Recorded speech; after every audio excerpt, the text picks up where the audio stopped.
Hello, beautiful people of the internet! How are you doing today? My name is Jackie and welcome back to my YouTube channel. Today in this video, I am going to be doing the Folklore Book Tag. So as you probably know, Taylor Swift's surprise quarantine album Folklore came out recently, and I was wondering if somebody had created a book tag for this album. I did the Lover book tag when that came out, and I found out that the channel Enchanted Reader actually created this Folklore book tag. I will link that original video down below, and I really wanted to do this tag because I love Taylor Swift and I love books, so let's just get right into it. The first question on this tag is the one. Name a book couple that you don't agree with. Okay, so for this one, at first I was having a hard time thinking of anything because I was looking at my bookshelves and I'm not sure there's any books that I own where the main couple is somebody that I really just, as a couple I just really can't get behind. There are books that I haven't read, and the reason I don't want to read them is because I've heard that the ship is very toxic. Like, there's some Sarah J. Maas books where I don't want to read them because I don't think I can support the couple. I would never really want to read 50 Shades of Grey for many reasons, but especially because it glorifies an abusive relationship. But that line of thinking made me think about Twilight by Stephenie Meyer. Now, when I was in like 6th grade and I read Twilight, I liked the couples in that series, you know? I look back and I cringe now, but at the time I enjoyed them. I liked Bella and Edward. I actually even kind of liked Jacob and Renesmee because, like, 12-year-old me loved Jacob and I just wanted him to be happy, so I was like, oh yeah, I'm glad that he gets somebody too. But in retrospect, it's so insanely creepy. I mean, the thing about vampire romance is that you are shipping a 17-year-old girl with a 100-year-old man. I mean, he may have the nice 20-something-year-old looking physique, but mentally, he's over 100 years old. He's an old man inside, even if he doesn't look like it. And that's disgusting. I mean, that's a literal child with an old man. And then with the Jacob and Renesmee thing, debacle, at the time it wasn't weird to me because it was made clear that he was going to wait however long she needed. Like, if she just needed a friend or a brother, then he would be that, and then if that would turn romantic, then it would turn romantic. But the dicey thing here is that as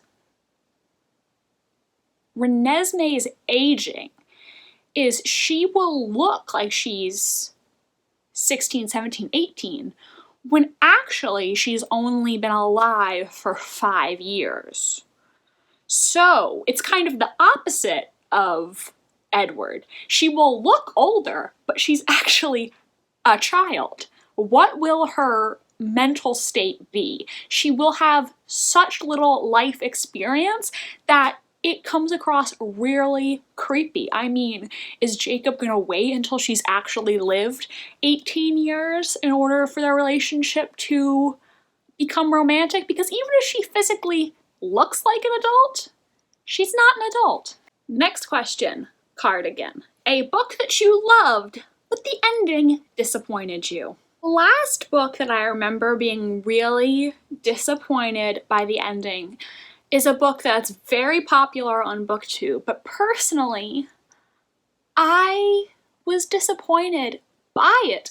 And that was Sadie by Courtney Summers. I think part of the reason I didn't like this is maybe because my expectations were unrealistic, because people really told me this was a thriller, and it's not a thriller. I think it would be more so of like a hard-hitting contemporary. Basically, this book is about a young woman named Sadie, and her sister has been murdered. And so she is going out to find the person who abused and killed her sister, and she wants revenge. And I love revenge stories. That is one really niche area that I really am interested in. So I thought this was going to be a story about Sadie going and destroying the life of the person who killed her sister. But The ending of the book is so incredibly anticlimactic in my opinion, and without spoiling anything, I'll say that it made me feel like I had wasted my time because I waited the entire book for this moment that never came, and that's why I did not enjoy the book. Sorry to all the Sadie fans out there. I definitely think that ambiguous endings can work for certain books, but in my opinion, the open-endedness of this particular ending for this story was unsatisfying because the entire book just felt like it was building up to this moment, and then it ends at a really awful time, just when it's finally getting exciting. Next, the last great American dynasty. Name a villain that you can't help but love. So, I've only read the first book in the Red Queen series, but in my opinion, the most interesting character in this first book is one of the villains, and that's Maven. To me, I found Mare and Cal's relationship very boring. It just was not that exciting, whereas Maven, I think, actually was much more interesting with Mare, and he is just a much more complex character, and even though he is a villain, he was so much more interesting to read about than his nice brother. I only read the first book, so I don't know what the trajectory is for his character after that. I don't know if he gets a redemption arc or if he becomes this big bad that needs to be defeated and they're a consistent enemy throughout the series, but his character was the most interesting part of this book for me. I tried to read Glass Sword probably last year and I put it down because I was bored by it, but maybe I will pick it up again. The next question for Exile is your favorite dark, hard-hitting contemporary. I don't really have an answer for this question because I hate contemporaries. I find them just extremely boring. I prefer genres like thriller or fantasy or historical fiction that take place in a world that's much more different from the world I'm living in. I think there's one book on my shelf that qualifies as a hard-hitting contemporary. That's The Female of the Species by Mindy McGinnis, which honestly, I didn't like that much. I felt very similarly about this one that I did about Sadie, where I was expecting it to be much more thrilling than it actually was, and so I was let down by it. I did enjoy the conversations about rape culture in this book. However, I just was wanting more from it. I guess I also could have included this for a couple that I don't like because I found the love interest in this book so dull. I didn't care about his character or the romance in this book at all. I just wanted it to be a more thrilling revenge story than it actually was. So I really don't have any hard-hitting contemporaries that I like. That is not the kind of book that I read.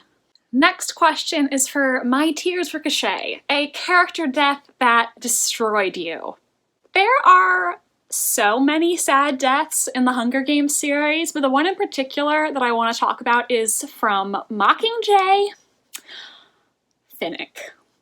Oh my god, I loved his character, and I remember that when I was reading this book for the first time in middle school, his death floored me. It happened so fast that at first I could not even process what had just happened. I was legitimately shocked.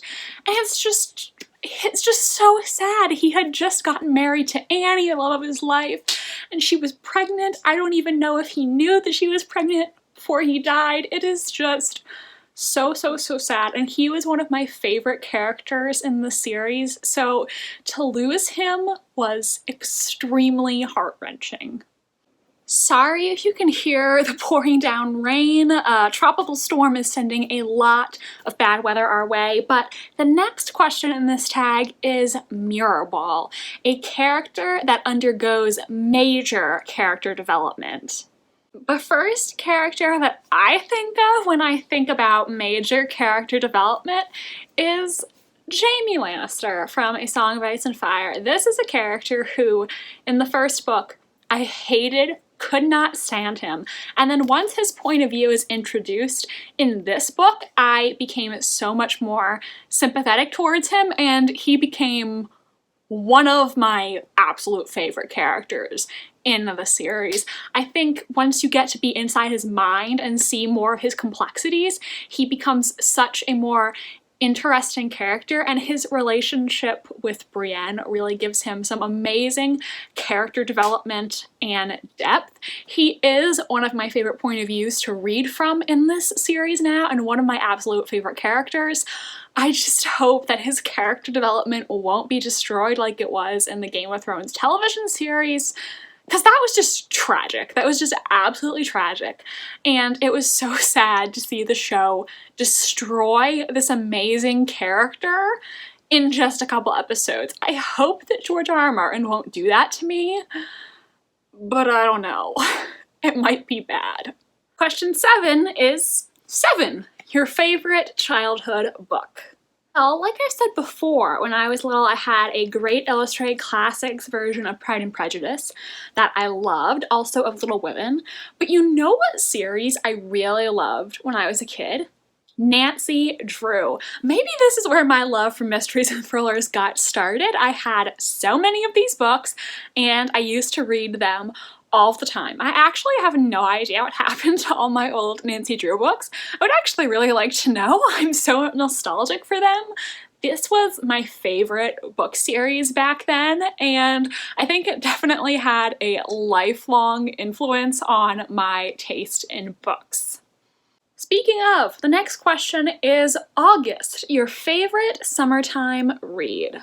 I don't have one particular book that I want to say for this. I just think mysteries and thrillers in general are my favorite kind of books to read in the summertime. I think they're great to just bring to the beach for you to read while you're sitting in your chair in the sun, because mysteries and thrillers just have me continually wanting to turn the pages and find out what's going to happen next. I can read a mystery and thriller easily in 1 or 2 sittings, because once I get started and I get invested in the mystery, I just want to know now what really happened. So I think mysteries and thrillers are always a great, intensely readable book to devour in the summer months. Next, this is me trying. A book that always pulls you out of a reading slump.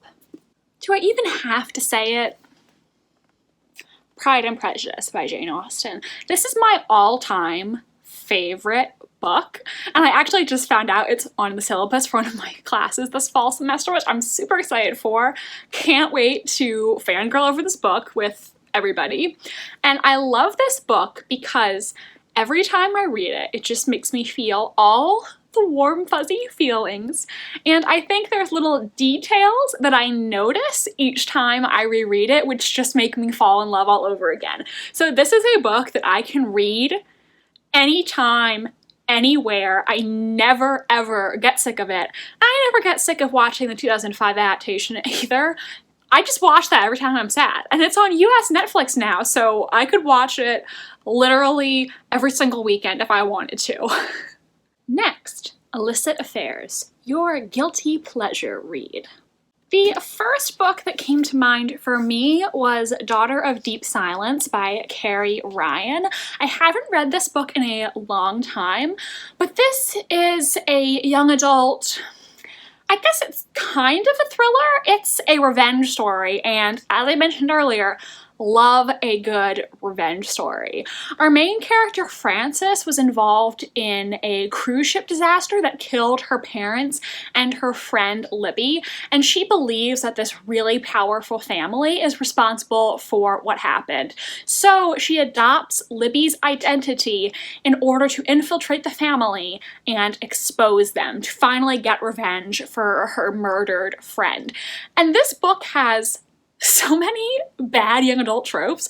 It has insta-love. It also has an insta-friendship, because we find out very early on that Frances and Libby actually met on the cruise ship. They didn't know each other beforehand, so it's kind of ridiculous that she wants revenge for this friend she knew for 7 days and not for these parents that she knew her whole life.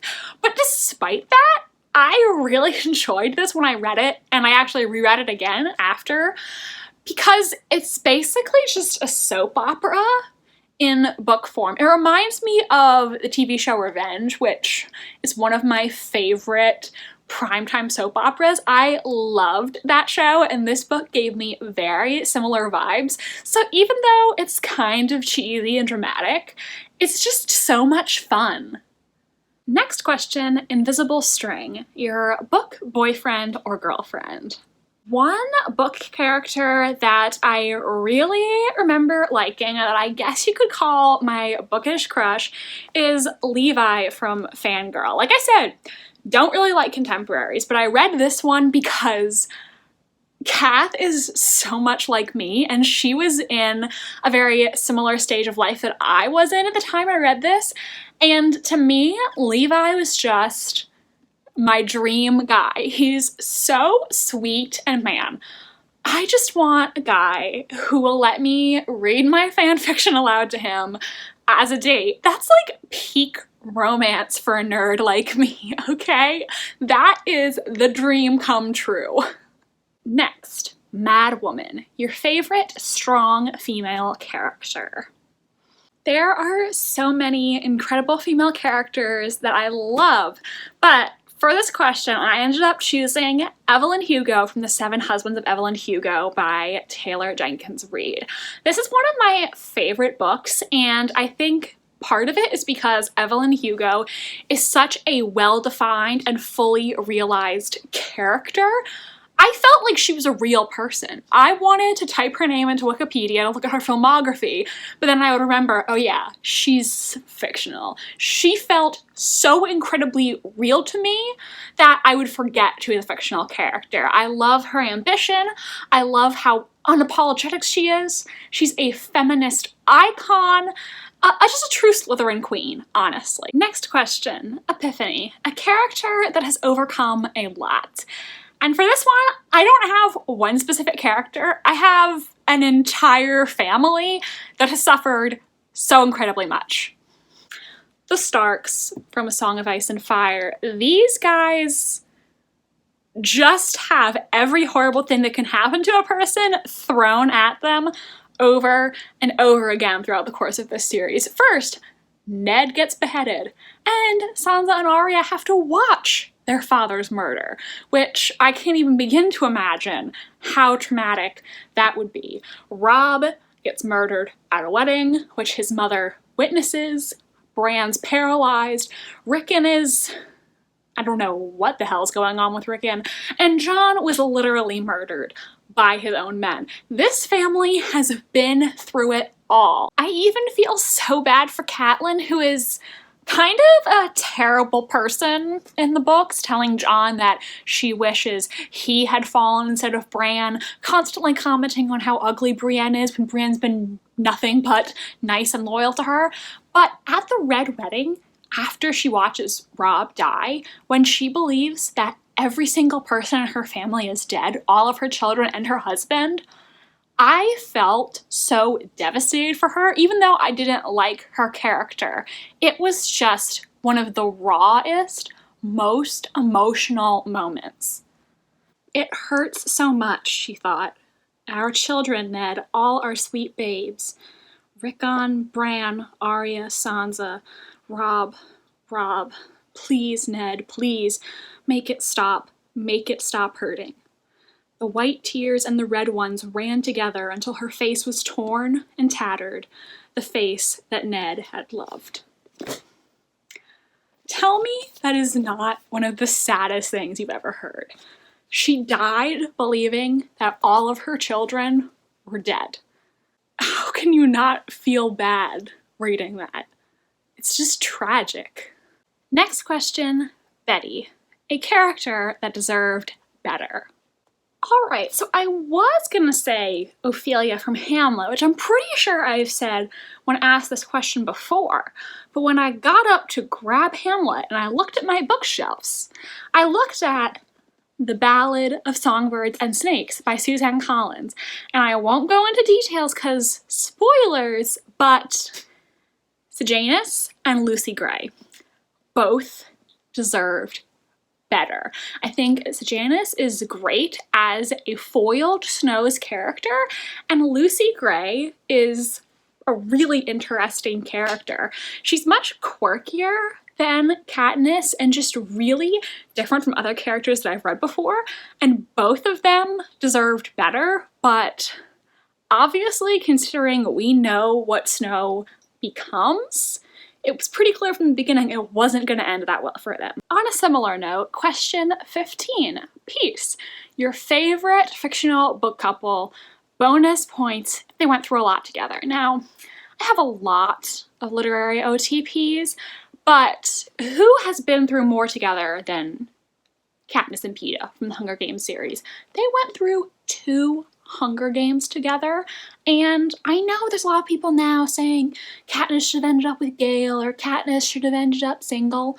I love these two so much. They are one of my favorite OTPs ever, and I think they are perfect for each other because they just really balance each other out. He's the dandelion in the spring, he's what she needs, and Peeta is, I think, my favorite male character from any book, so if you don't like Peeta Mellark, we can't be friends, okay? He is precious, and you guys don't deserve him, okay? If you are a Peeta hater, just don't talk to me, okay? Do not talk to me or my son ever again. And the last question for this tag is Hoax, a fictional breakup that destroyed you. And I don't think I really have an answer for this one, I'm sorry to say. I think with my ships from books, all of them either were endgame, so they didn't break up, or if it's an ongoing series, they are a couple that maybe hasn't gotten together yet, and I'm still waiting to see what's going to happen with them. So I don't think there's ever been a breakup per se in a book that has really broken my heart. So sorry I'm ending on a question I can't answer, but off the top of my head I can't think of anything, so I'm sorry. That's it for the Folklore Book Tag. I feel like I did a terrible job answering these questions, but hopefully you enjoyed this video anyway. If you did, please give it a big thumbs up and subscribe to my channel if you want to see more from me. I post new bookish videos every single Wednesday. My social media links are down below if you want to follow me on Tumblr, Instagram, or be my friend on Goodreads. Thank you so much for watching, and I hope you have a divine rest of your day. Bye, and I'll see you in the next video.